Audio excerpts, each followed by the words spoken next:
Am I the best restaurateur on the planet? Absolutely not. Was I the best DJ on the planet? Absolutely not. Do I work harder than most people? For sure.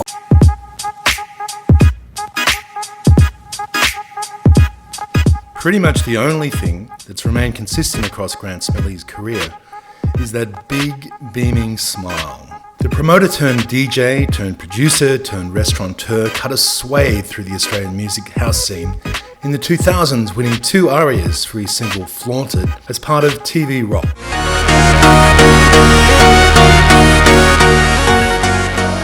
Alright, kick it back here at Neverland, and who do I see? Fancy bumping into the one and only Grant Smillie, one of Australia's finest DJs going around and has been going around for a while. Smillie, welcome to the show. Thanks, mate. Have been going around for a little while now, maybe about 10 years. It's been a while.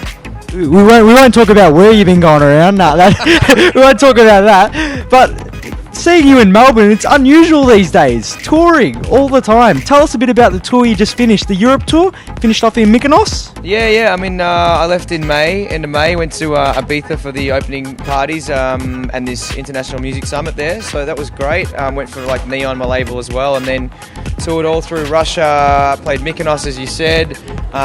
Played in Ibiza. Played Tomorrowlands with like 120,000 people in Belgium. There was like with Tiesto, Dirty South, Swedish House Mafia.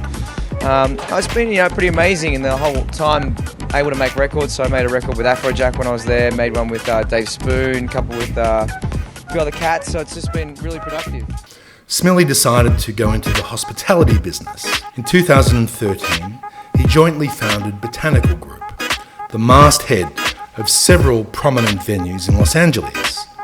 Throughout his career, he's maintained a committed work ethic and a strong grasp of not only current trends, but where the trends might be down the line, and his successes speak for themselves. FIB's Will GUTHLIEBEN caught up with Smillie in LA to see where he's at in 2021 and what the future holds for him. Grant, how's it going, mate? Things are good, mate. Good to chat. Yeah, good to have you here. I remember hearing you talking about people picking up hobbies in lockdown. You've been pretty successful in the music world in the past. Have you been writing anything in your spare time?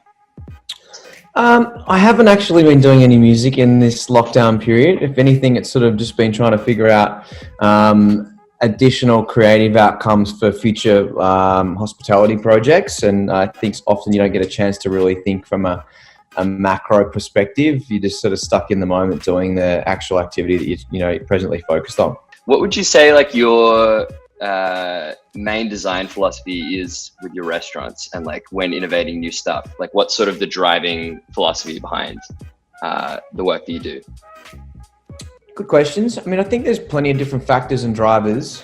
I think that always you want to design a place that you actually want to go to and you feel like there's a natural gap in the marketplace, because you otherwise you would just go someone else's place.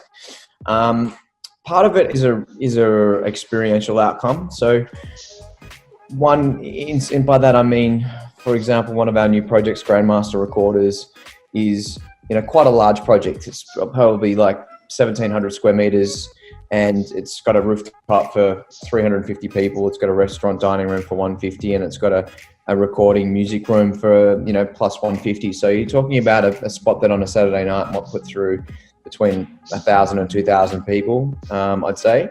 So, not insignificant numbers, but the reason why I really like it is that you can go to the rooftop and have a drink, and have a snack, you could go to the restaurant dining room, have a really tremendous meal, and you could eventually end up in the front room watching a band or DJ or having a late night cocktail. So, it's a one-stop shop for whatever you're looking for.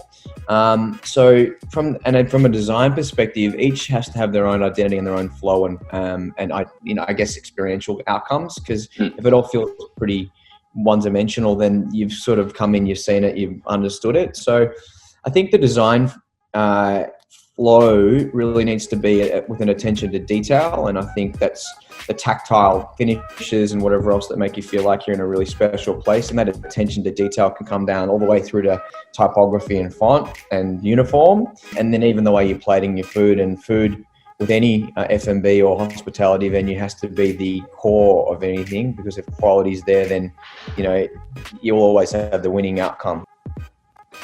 You mentioned you were spending time when venues were closed earlier in the year, like innovating new recipes and like coming up with new drinks and new meals and stuff. What are some highlights from that? Any kind of like alchemy you've performed recently? Alchemy is a pretty good science. If you can tell me how to make gold, I'll be all about it. I'll stay on the line. Can't help you there, I'm afraid. But look, I think that we've seen this year, right? Many pivots in relation to what the overused word of the year, pivot, but I'm sorry for using it. But when you're talking about people creating drinks and whatever else, we actually went and got canned cocktails, almost making like a seltzer kind of thing, which everyone's been doing. But you've got to think when a cocktail that you can do in your venue, which we can do R&D till the cows come home, and sure, we're all happy to just sit there and try drinks, alcoholic cocktails till, the wee hours and tell each other how great they are. But when you're trying to develop a cocktail that needs to go and it needs to sit in the can, then you got to add, some sort of carbonation. You figure out that if it actually going to have a shelf life, that you can't really have any fruit pulp or whatever else. You've got to be straining, distilling, boiling it out. It becomes literally like a chef recipe to get these things to taste. And my goal was to then try and make a cocktail that tastes just as good on the rooftop at EPLP, for example, as it then does in the can. So then you can take it as a to-go item and add it with your food and beverage outcome. Amazing. So that was months of processing to figure that out. And you realize pretty quickly that these big companies obviously have labs and crazy scientists doing the job for them.